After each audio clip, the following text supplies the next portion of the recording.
They say that memories are fleeting, like whispers in the wind. But for me, they are not fleeting. They are heavy, pungent, and undeniable. Each memory I have, every fleeting emotion, is tied to a scent, each one distinct, a signature that marks every stage of my life. If I close my eyes and inhale deeply, I can smell the cold dampness of my childhood bedroom, the sour tang of mildew clinging to the wooden beams. It's the scent of isolation. It's the scent of my beginning. I was born in a nameless town where the air was thick with smoke from factories and the streets were always wet from the constant drizzle. My mother died when I was young, too young to understand death, too young to remember her face. But her scent never left me. I can still recall the smell of her faded perfume, jasmine, and something bitter.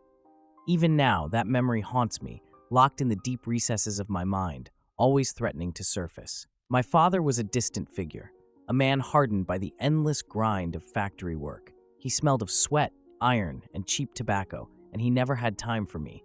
His affection was as thin as the air in our cramped house and as cold. My childhood was a series of lonely evenings spent sitting by the window, watching the rain fall and inhaling the musty scent of our small world. That was my only solace, the scent of the world around me. During those long, quiet evenings, I first realized my gift. I could smell things that others couldn't. A neighbor's grief when her husband didn't come home from the mines, the excitement of a child playing in the streets, laughing like the world was full of possibilities. These emotions had scents, just like flowers or food. And I, Elias Thorne, could smell them all. But no one cared about my strange talent. Like everyone else, I grew up in that dreary town, nameless and forgotten. My sense of smell, as sharp as it was, meant nothing in a place like this. That was until I met Septimus Krell. I was 16 when I first entered Krell's shop. I had heard whispers about it in the streets, a perfumery that was unlike any other. The old man who owned it was said to be mad, but his creations, his perfumes, were unlike anything people had ever encountered. The shop itself was tucked away in a forgotten alley, a relic of a time long past. It smelled of old wood, drying herbs, and something else. Something ancient, something I couldn't quite place. The moment I stepped through the door, I was overwhelmed. The air was thick with the scents of 1,000 different creations, each vying for my attention, each one more intricate than the last. My senses, already more attuned than those of others, were bombarded. I stumbled, gripping the doorframe for balance, feeling like I had walked into another world. "Ah, you can smell it, can't you?" The voice was rough, like sandpaper against the stone. I looked up and saw him for the first time, Septimus Krell. He was old, hunched over, with a crooked back and thin white hair that clung to his scalp in wisps. His eyes, though, were sharp, too sharp for someone of his age. They glinted with a mixture of curiosity and madness. I managed to whisper, though the words felt small in the presence of such overwhelming stimuli. Krell smiled, though it was a smile devoid of warmth. "Not many can. You must have the nose for it. Come closer." I hesitated but obeyed. Something about the man, something in the way he carried himself, commanded attention. His shop was cluttered with glass vials and bottles of every shape and size, some filled with amber liquid, others with pale, almost translucent oils. A faint humming filled the air, as though the very air around Krell's creations vibrated with energy. "What is this place?" I asked, my voice barely a whisper. "This," Krell said, spreading his arms wide, "is a sanctuary for those who understand. A place where scent is not merely a convenience, but an art. And you, boy, you have the gift." He stepped closer to me, close enough that I could smell him, the layers of old perfume, sweat, and something deeper, something rotten. "Tell me," he said, his voice lowering to a near growl, "what do you smell?" It was a simple question, but it took me a moment to answer. There was so much in the air, so many scents mingling and intertwining that it was hard to separate them. But as I focused, one scent stood out, clear and undeniable. "Death," I whispered. Krell's eyes gleamed, and for a moment I saw something dark flash across his face, approval perhaps, or something more sinister. "Yes," he said softly, "you can smell it. That's rare, very rare." And that was the moment my life changed forever.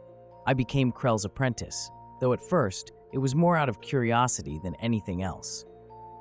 He taught me the basics of perfumery, how to extract the oils from flowers, how to blend scents in perfect harmony, how to create something beautiful from the raw materials of nature. But it wasn't beauty that interested me. Krell knew this, of course. He had seen it in me the moment I stepped into his shop. He knew that I wasn't content with the simple, the mundane. I craved something deeper, something darker. "You're like me," he said one night as we worked late into the evening. The candles flickered, casting long shadows across the cluttered workshop. "You don't just want to capture a smell, you want to capture something more." I didn't respond, but he was right. There was a hunger inside me, a need to go beyond what I had been taught. I had tasted the edge of something, and I wanted more. "There are scents," Krell continued, "that go beyond what most people can imagine.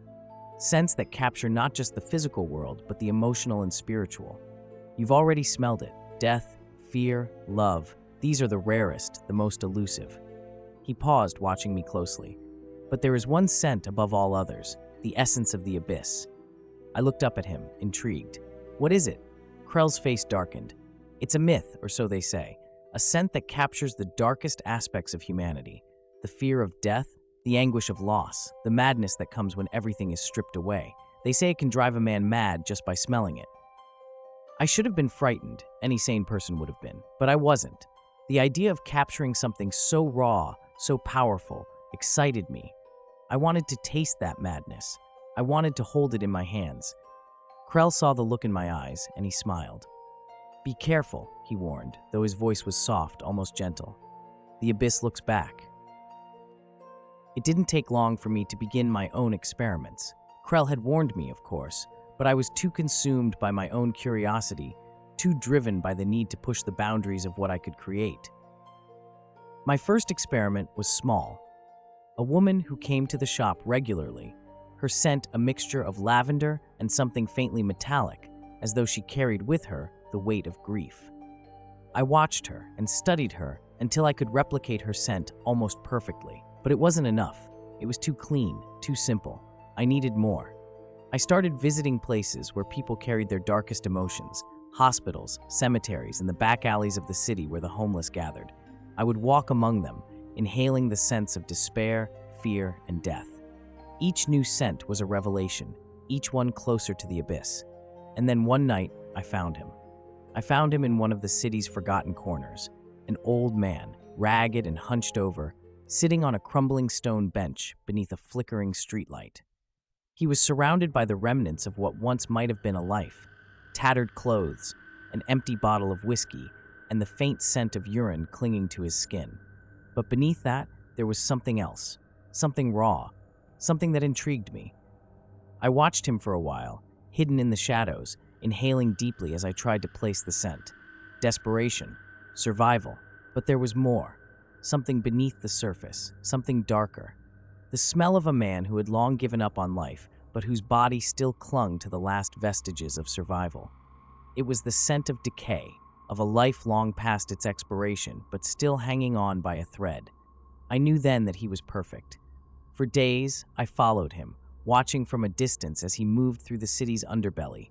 He scavenged for food in dumpsters, drank himself into oblivion, and slept in alleyways that smelled of mold and rot. I studied him, trying to understand the layers of his scent, trying to figure out how to capture that perfect essence of life on the edge. One night, after following him to a particularly dark and secluded alley, I made my move. He was slumped against a wall, half conscious, the bottle of whiskey still clutched in his hand. The streets were empty, the night quiet, except for the occasional distant sound of traffic. I approached him slowly, my heart racing with anticipation.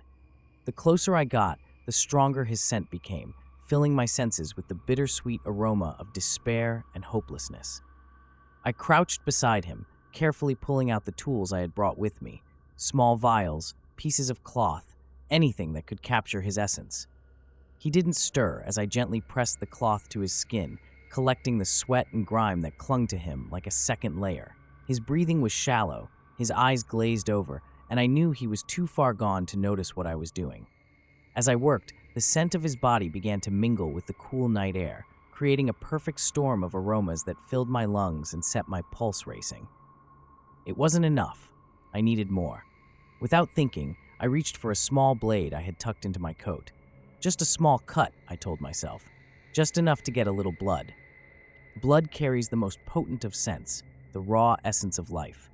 I pressed the blade against his skin, just above his wrist, and made a small incision. The blood flowed slowly at first, but then faster, pooling on the cloth I had prepared. His scent changed instantly. The sweet, sickly smell of alcohol mixed with the metallic tang of blood, creating a heady mixture that made my mouth dry and my heart race. I inhaled deeply, savoring every note, every layer of the scent I had created. I was close, so close. But then something happened. The man stirred. His eyes flickered open, and for a moment they locked with mine. In that instant, I saw something in his eyes, a flicker of life, of recognition, a spark of something I hadn't expected. Fear.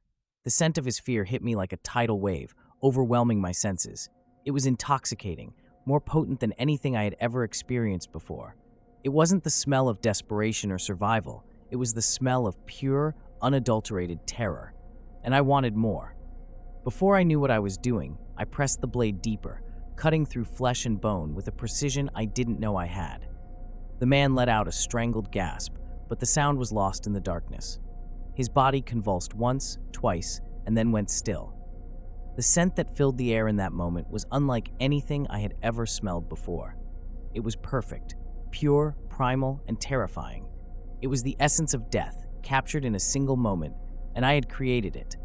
I stood there for what felt like hours, breathing in the scent of the dead man, feeling the power of it course through my veins. I knew then that I had crossed a line, that there was no going back. But I didn't care. The scent was everything I had ever wanted, everything I had ever craved. I collected what I could, carefully sealing the vials and wrapping the bloodied cloths. As I walked away from the scene, I felt a strange sense of satisfaction, of accomplishment. I had done it. I had captured the scent of death. But as the night wore on and I returned to my small, cramped apartment, a thought began to creep into my mind, a thought that I couldn't shake. It wasn't enough. The days that followed were a blur. I worked tirelessly in my workshop, using the materials I had collected to create what I knew would be my masterpiece. The scent of the old man, mixed with the raw essence of fear, was perfect. It was everything I had hoped for. But as I blended the oils and distilled the essences, I realized something that sent a shiver down my spine. It wasn't enough. The scent I had created was powerful, yes, it was intoxicating, overwhelming even. But it lacked something. It lacked depth, complexity. It was a single note, a single moment frozen in time. I needed more. I needed to capture the full spectrum of human emotion, the full range of scents that made up a person's essence. I began to experiment, using different methods to extract scents from those around me. I followed people through the city, watching them, learning their habits, their routines. I collected samples of their sweat, their hair, anything that carried their essence. I spent hours in my workshop, mixing and blending, trying to create something that would capture the complexity of human life. But no matter what I did, it was never enough. The scent of death, the scent of fear, was powerful, yes, but it was incomplete. I needed more than just a single moment. I needed to capture the full range of human experience, the joy, the sorrow, the love, the anger. I needed to capture the very essence of life itself. And so I began to stalk my next victim. Her name was Lydia, though I didn't learn that until later. I first noticed her as she passed by the shop, her scent lingering in the air long after she was gone. It was a scent unlike any I had encountered before, a mixture of sweetness and sorrow, of hope and regret. It was intoxicating, and I knew immediately that she would be the key to my next creation. I began to follow her, watching from a distance as she went about her daily life. She worked at a small bakery, her hands covered in flour and sugar, the smell of freshly baked bread clinging to her clothes. But beneath that, there was something else, something darker, a sadness that clung to her like a second skin, hidden beneath her cheerful smile and kind words. I watched her for days, learning her routine, memorizing her movements. I followed her home at night, watching from the shadows as she made her way through the dark streets, her footsteps echoing in the silence. She lived alone, in a small apartment at the edge of the city, a place that smelled of loneliness and quiet despair. It was perfect. One night, after weeks of watching, I made my move. I waited until she was asleep, her breathing slow and steady, her body relaxed. I slipped into her apartment, my heart pounding in my chest, the scent of her filling the air around me. I stood over her for a moment, just breathing in the smell of her life, the complex layers of her essence. Then I went to work. I collected samples, her hair, her sweat, anything that could hold her scent. I moved with precision, careful not to wake her, careful not to disturb the fragile balance of her slumber. As I worked, the scent of her fear began to rise, subtle at first, but growing stronger with each passing moment. She stirred, her eyes flickering open for a brief moment, and for a split second, I thought she had seen me. But then she sighed, turning over in her sleep, her body relaxed once more. I finished my work quickly, collecting the last of the samples and slipping out of the apartment before she could wake. As I made my way back to my workshop, I couldn't help but smile. I had done it. I had captured the essence of her life, the complex layers of her existence, and soon I would create a perfume unlike any other. But as I began to work, as I blended the essences and distilled the oils, I realized something. It wasn't enough. I spent the next few days locked in my workshop, working tirelessly to perfect the perfume I had extracted from Lydia. The scent was unlike anything I had ever created, sweet yet undercut by the bitterness of sorrow. It was almost perfect, but as with everything else I had created, it still felt incomplete. There was something missing, a note that I couldn't quite capture.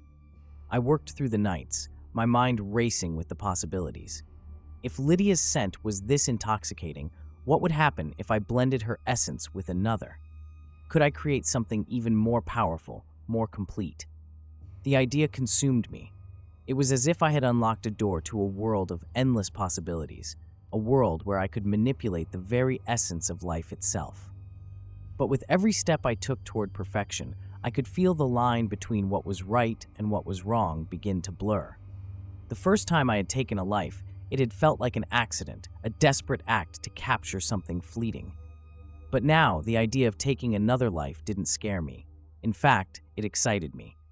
The fear, the anguish, the very moment of death, it was all part of the process. It was all necessary. I realized then that Krell's warning had been right. The abyss does look back, and once you've peered into it, it's hard to pull away. I needed another scent, a complementary essence to Lydia's sweetness, something darker, something that would add the complexity I craved. I couldn't just replicate what I had done with the old man. That was fear and desperation, too crude, too raw. I needed something more sophisticated, something that would counterbalance Lydia's essence, but also enrich it. That's when I found her. She was younger than Lydia, a girl in her early 20s with pale skin and dark hair. She carried herself with confidence, her head held high as she moved through the streets. Her scent was subtle but unmistakable, a mixture of youth, arrogance, and hidden cruelty. There was something cold about her, something detached. She wasn't like Lydia, whose sadness was worn like a cloak. This girl kept her emotions locked away, hidden behind a facade of beauty and poise. I followed her for days, learning her routine and waiting for the right moment. It came one evening when she left a restaurant, her high heels clicking against the pavement as she made her way toward a secluded part of town. I stayed close but kept my distance, watching as she slipped down an alleyway, her scent growing stronger with each step. There was no fear in her, only an air of superiority, as though the world was hers to command. I moved quickly, silently. By the time she sensed my presence, it was too late. I pressed a hand to her mouth, silencing her scream, and dragged her deeper into the shadows. She struggled at first, her body tensing in panic, but soon she went limp, realizing there was no escape. The scent of her fear was intoxicating, but it wasn't the overwhelming terror I had experienced with the old man. This was more refined and more controlled. I worked quickly, collecting samples of her essence and capturing the scent of her final moments. It was exhilarating, more so than anything I had done before. Her life slipped away quietly, almost gracefully, and when it was over, I stood over her, breathing in the complex layers of her essence. It was perfect. Back in my workshop, I began the process of blending the two essences, Lydia's sweetness with the cold detachment of my latest victim. The result was nothing short of extraordinary. The perfume I created was unlike anything I had ever experienced. It was dark, layered, and complex, capturing the full range of human emotion in a single vial. I held the bottle in my hand, marveling at what I had created. It was more than just a scent. It was a masterpiece, a blend of life and death, hope and despair, love and cruelty. It was the essence of humanity, distilled into a single potent fragrance. But as I inhaled deeply, savoring the scent, I felt something stir within me. It was a strange sensation, as though the souls of the women I had taken were still present, lingering in the air around me. I could almost hear them whispering, their voices faint but insistent, calling to me from the darkness. I tried to push the feeling away, focusing on my creation's triumph. But the more I inhaled the perfume, the stronger the sensation became. It was as if the very essence I had captured was now turning on me, twisting itself around my mind, pulling me deeper into the abyss. I had done it. I had created the perfect perfume. But at what cost? A week passed before I saw Krell again. I hadn't spoken to him since I began my experiments, too consumed by my work to care about his warnings. But one evening, as I was mixing another batch of perfume, the door to my workshop creaked open, and there he was, standing in the doorway, his face shadowed by the dim light of the room. "You've gone too far," he said, his voice low and heavy with accusation. I didn't respond at first, too caught up in the scent that still clung to the air around me. But when I finally looked at him, I could see the fear in his eyes. He knew. He had known all along what I was doing, what I had become. "It's perfect, Krell," I said, holding up the bottle for him to see. "I've captured the essence of life. I've done what no one else could." Krell stepped into the room, his eyes never leaving mine. "You've captured death, Elias, and you've lost yourself in the process." I shook my head, unwilling to listen. "No, I've found the truth. I've created something pure, something real." Krell moved closer, his face pale and drawn. "You don't understand. The abyss, it doesn't just consume those you take, it consumes you, too. Every time you steal a life, you lose a piece of yourself, until there's nothing left." I could feel the weight of his words, the truth in them, but I couldn't let go. I had worked too hard, sacrificed too much to turn back now. The perfume in my hands was everything I had ever wanted, everything I had ever dreamed of. How could I walk away from that? "I won't stop," I whispered, my voice barely audible. "I can't." Krell's expression darkened. "Then it will be your undoing." Krell left that night, his warnings still ringing in my ears. But I didn't listen. I couldn't. My obsession had consumed me, driven me to the edge of madness, and there was no turning back now. I continued my experiments, each one more daring than the last. I sought out new victims, each one chosen carefully for the unique scent they carried. I blended their essences, creating perfumes that captured the full spectrum of human experience: love, hate, joy, despair. Each new creation was more powerful than the last, more intoxicating, more dangerous. But with every step I took, I could feel the abyss growing closer. The line between life and death, between sanity and madness, had blurred beyond recognition. I was no longer just capturing scents, I was capturing souls. And each soul I took brought me closer to the edge. I began to see them in my dreams, the people whose lives I had stolen. They stood in the shadows, watching me, their eyes filled with accusation. Their voices whispered in the darkness, telling me that I had gone too far, that I had become something monstrous. But I didn't care. I couldn't stop. I was too close. As the days passed, something began to change within me. I could feel it deep in my bones, a creeping unease that I couldn't shake, no matter how hard I tried. The perfumes I had once found so intoxicating now seemed oppressive, their scents lingering in the air long after I had finished blending them. I tried to dismiss it, to focus on perfecting my work. But no matter what I did, I couldn't escape the feeling that something had gone terribly wrong. It was as if the very essences I had captured were no longer content to stay bottled. They wanted out. They wanted to consume me. I could feel them pressing in on me from all sides, whispering in the dead of night, their voices growing louder with each passing day. I knew it wasn't real.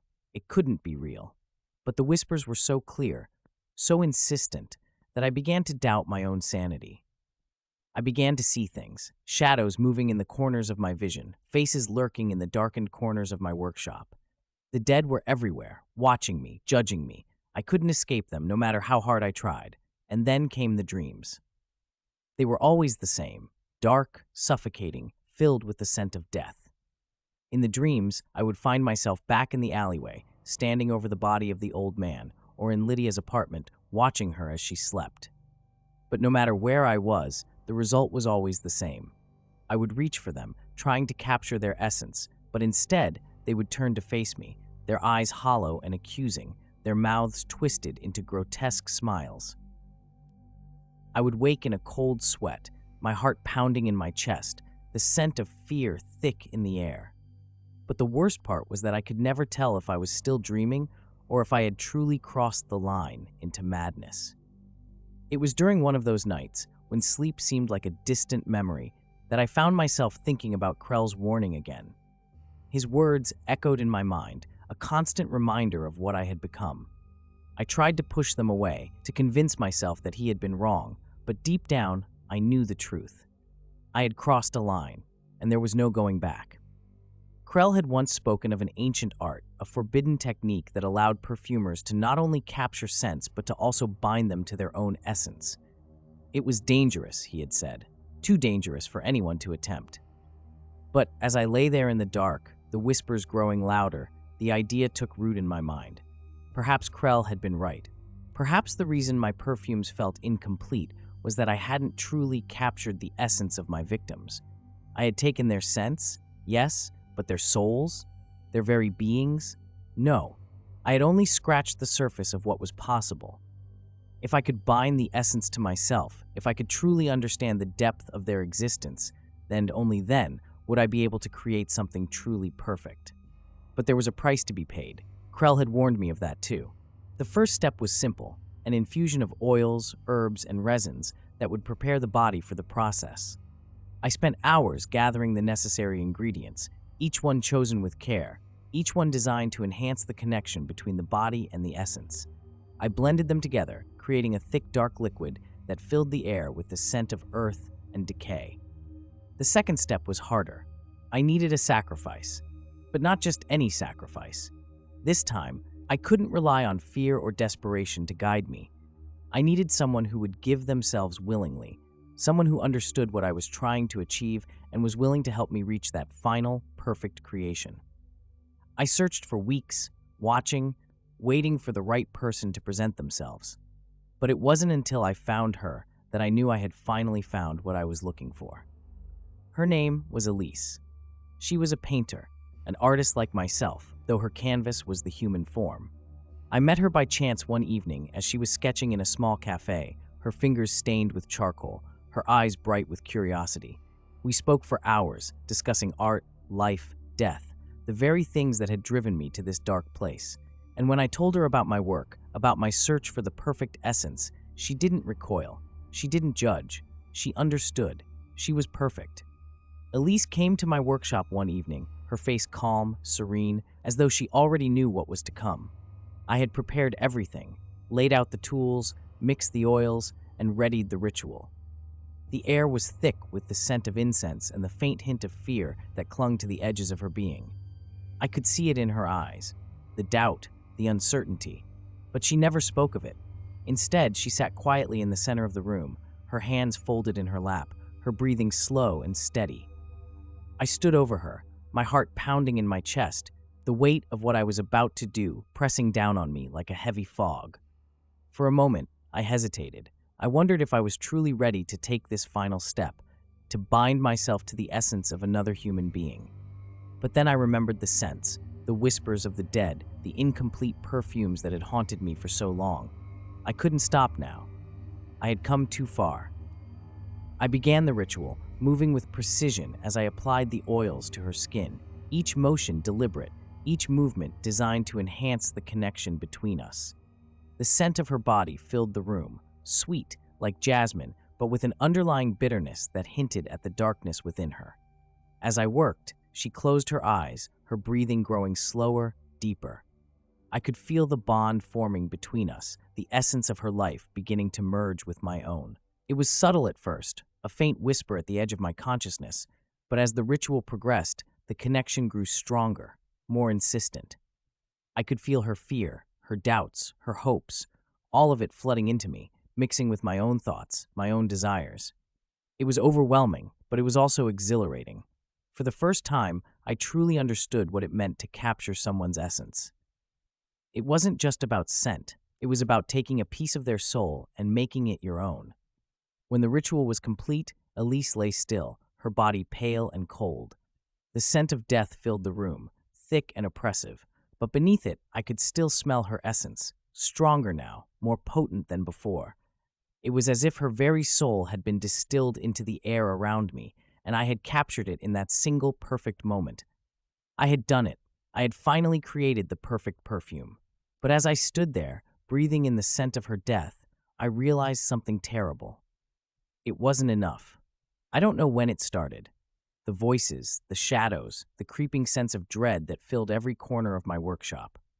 At first, I thought it was just my imagination, a lingering guilt perhaps, over what I had done. But the more I tried to ignore it, the louder the voices became. They whispered to me at night, telling me of the lives I had taken, the souls I had stolen. They reminded me of Krell's warning, that the abyss would consume me if I wasn't careful. And now, as I stood on the edge of that abyss, I could feel it pulling me in, dragging me down into its depths. The perfumes I had once been so proud of now felt like chains, weighing me down, binding me to the souls I had captured. Each bottle was a reminder of the lives I had destroyed, the people I had taken. And the more I inhaled their scents, the more I could feel their presence, their anger, their pain. I tried to push it away, to focus on my work, but it was no use. The dead were everywhere, surrounding me, haunting me. I could no longer tell where my own thoughts ended and theirs began. I had become a prisoner of my own creation, trapped in a world of scents and whispers that I could no longer escape. I had created the perfect perfume, but it had cost me everything. And as I stood there, alone in the darkness, I realized the truth. The abyss wasn't just something I had looked into. It was something I had become. I became a prisoner in my own workshop, trapped by the ghosts of my victims and the overpowering scent of their essences. My once pristine workspace was now cluttered with bottles, each one holding the distilled fragments of a life I had taken.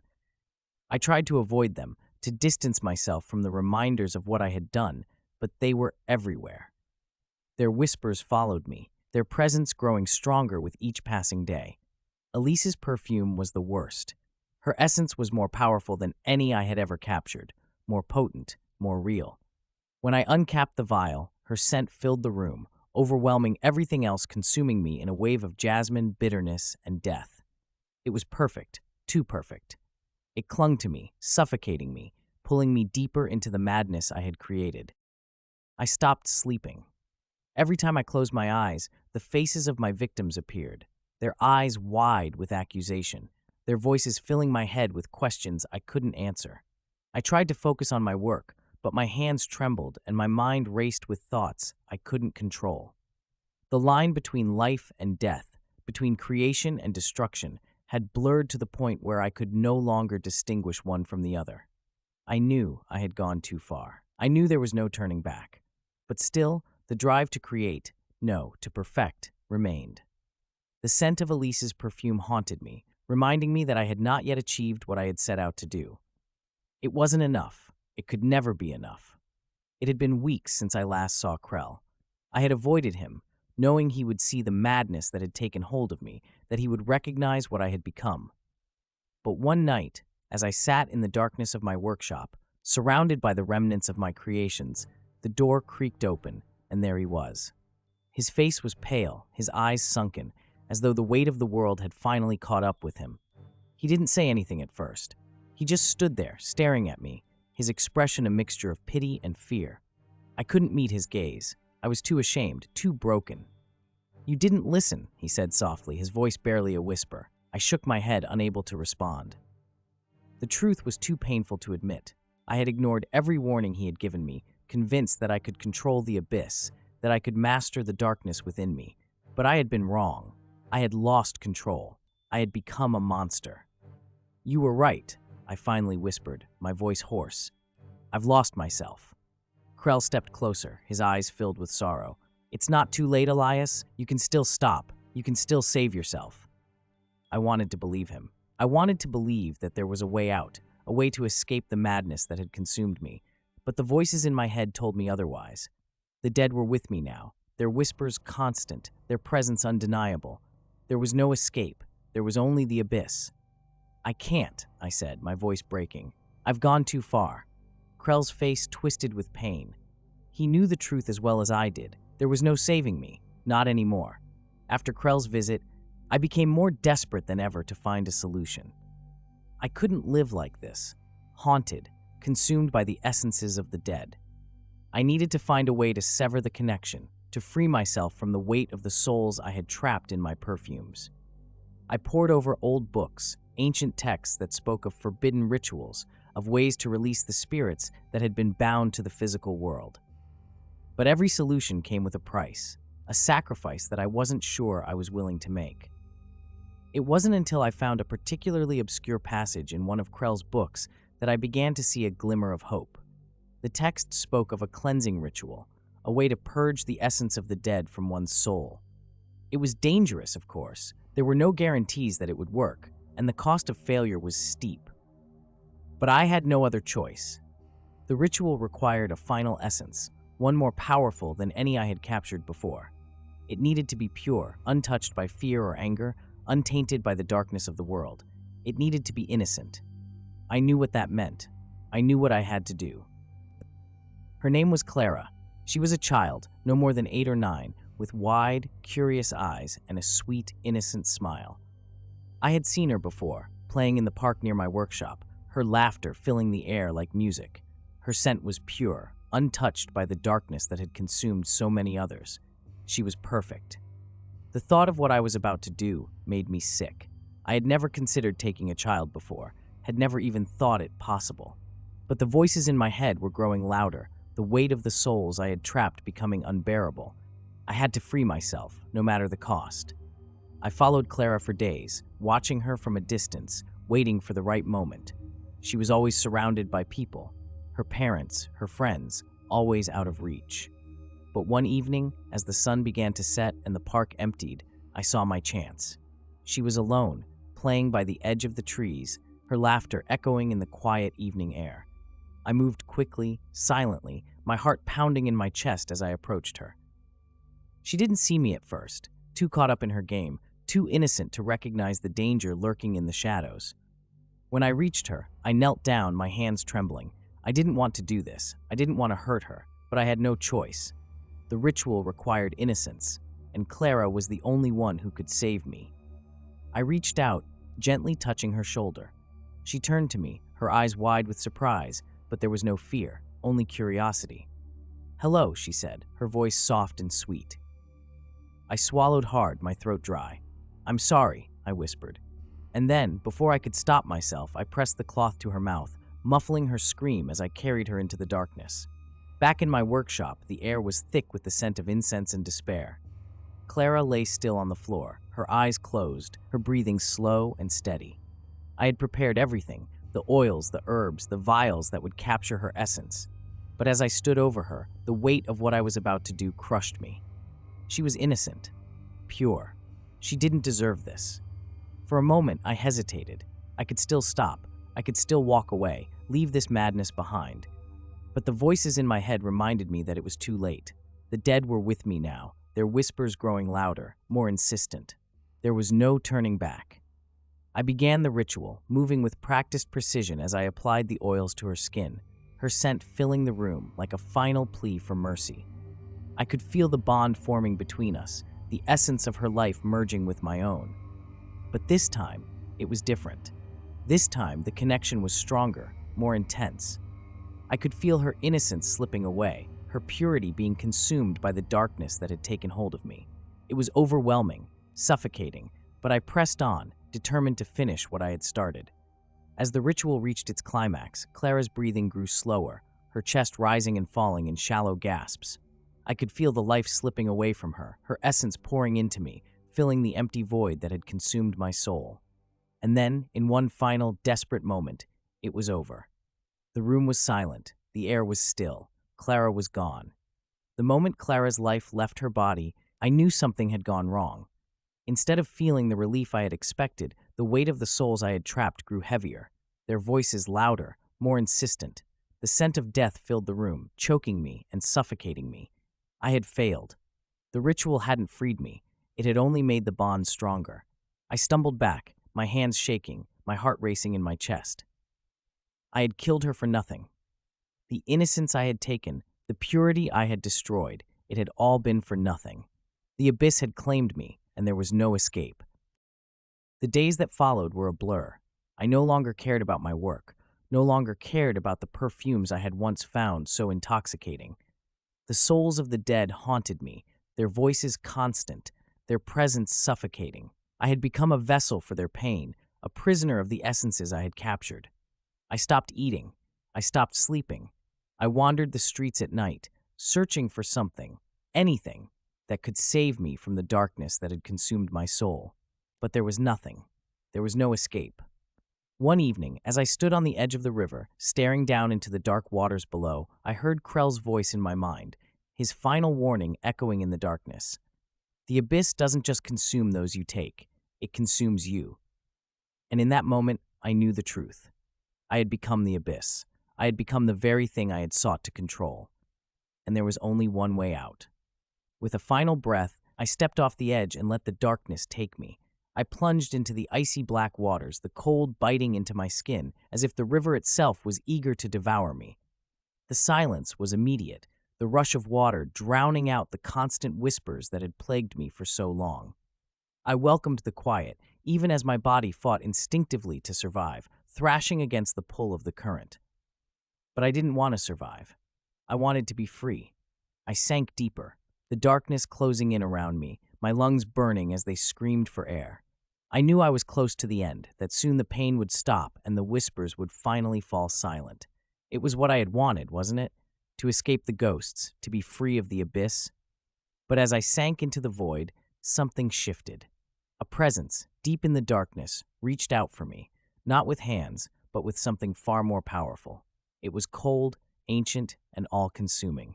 I had looked into the abyss, and now it had found me. In that moment, I realized the truth. There was no escaping the abyss. It wasn't a place or a state of mind. It was a part of me, something I had invited in the moment I took my first life. The perfumes I had created, the essences I had stolen, they weren't just fragments of my victims. They were reflections of my own soul, distorted, fractured, consumed by the darkness within. The abyss didn't just consume those who died. It consumed me, piece by piece. I had become the abyss. I don't know how long I was submerged in the dark waters. Minutes, hours, time had lost all meaning. When I finally surfaced, gasping for air, the world around me had changed. The riverbank was the same, the moon hanging low in the sky, casting its pale light on the quiet city. But I was different. Something had shifted inside me. I crawled onto the muddy shore, my body trembling from the cold and the shock of survival. My heart pounded in my chest, each beat a reminder that I was still alive, still trapped in this world.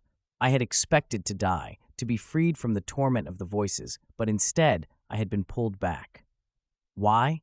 I sat there in the mud, staring at my hands, the faint scent of death still clinging to my skin. The voices were quieter now, distant whispers that hovered at the edge of my consciousness. But they were still there, waiting, watching. The abyss wasn't finished with me yet.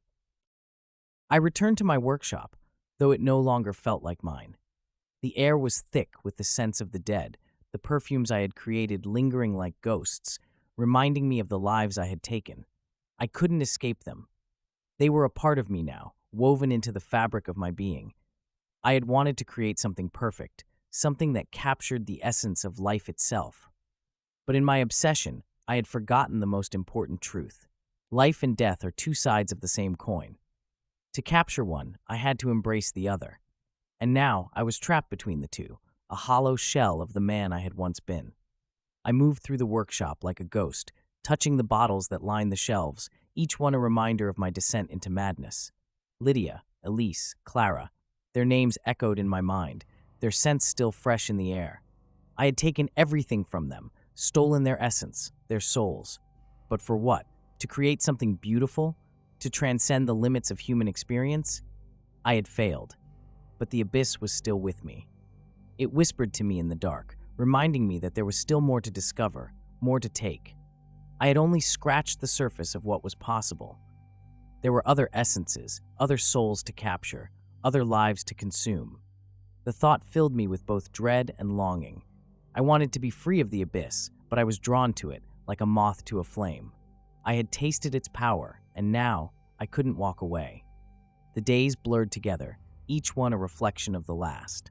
I no longer left the workshop, no longer cared about the outside world. I had become consumed by my need to understand the abyss, to find the answers that had eluded me for so long. And then one night, the final piece fell into place. It was raining, a slow, steady drizzle that soaked the streets in shadow. I stood by the window, watching the water trickle down the glass, when I saw him. A man, dressed in a long coat, walking down the empty street. There was something familiar about him, something that tugged at the edges of my memory. I followed him, my feet moving of their own accord, my heart pounding in my chest. The rain soaked through my clothes, but I didn't care. The man moved with purpose, his footsteps echoing in the quiet night, drawing me closer. It wasn't until he turned a corner and stopped beneath a streetlight that I realized who he was. Krell. He stood there, his back to me, his coat dripping with rain, as though he had been waiting for me. My breath caught in my throat, the weight of everything I had done crashing down on me in that single moment. Krell had warned me, he had tried to stop me, and I had ignored him. Now, he was my final victim. I approached him slowly, the scent of the rain mingling with the faint scent of the perfumes I had created. Krell didn't move, didn't turn to face me. He knew why I was there. He had known all along. "I warned you," he said softly, his voice barely audible above the rain. "I know," I whispered. For a moment, we stood in silence, the rain falling around us, the world holding its breath. I could feel the weight of the abyss pressing down on me, the darkness pulling me closer, demanding that I take this final step. "I'm sorry," I said, my voice trembling. Krell turned to face me then, his eyes filled with a sadness that cut deeper than any words. "It's too late for that." And in that moment, I knew he was right. I reached for the vial in my pocket, the final perfume I had created. It was different from the others, purer, more refined. It wasn't a perfume of death or fear. It was the essence of regret, of guilt, of the countless lives I had taken. I uncapped the vial, the scent filling the air, mingling with the rain, with the night. Krell inhaled deeply, his eyes closing as he took in the scent, as though it was a part of him. And then, in one swift motion, I pressed the vial to my lips and drank. The moment the perfume touched my tongue, I felt it. A cold, overwhelming presence, flooding my senses, pulling me under. The abyss was no longer a distant thing, something I could look into or escape. It was inside me now, woven into every part of my being. I fell to my knees, the world spinning around me, as the souls of my victims rushed through me. Lydia, Elise, Clara, Krell. They were all there, their whispers louder than ever, their voices mingling with my own thoughts, drowning me in their pain, their sorrow, their fear. I had become them. I had become everything I had taken. I had become the abyss. Krell knelt beside me, his hand resting on my shoulder, his touch gentle, as though he understood what I was going through. "This is what you wanted," he said softly. "You wanted to capture the essence of life, and now you have." I looked up at him, my vision blurred, my heart heavy. "It's too much," I whispered. "I can't." "You can," Krell said, "because you are the abyss now, and the abyss doesn't end." I don't know how long I lay there in the rain, the weight of the abyss pressing down on me, the voices of the dead swirling in my mind. When I finally stood, the rain had stopped, and the street was empty. Krell was gone, vanished into the night, leaving me alone with my creation. I returned to my workshop, though it no longer felt like mine. The perfumes that lined the shelves were silent now, like their essences merged with my own. I had taken everything I could from them, consumed every part of their souls. There was nothing left, except for one final scent. I reached for the last vial, the perfume I had created from my own essence, the scent of regret, of guilt, of everything I had lost. I uncapped the vial, the scent filling the air, soft and sweet, like the memory of something long forgotten. And then, with trembling hands, I lifted the vial to my nose and inhaled. It was perfect. It was everything I had ever wanted.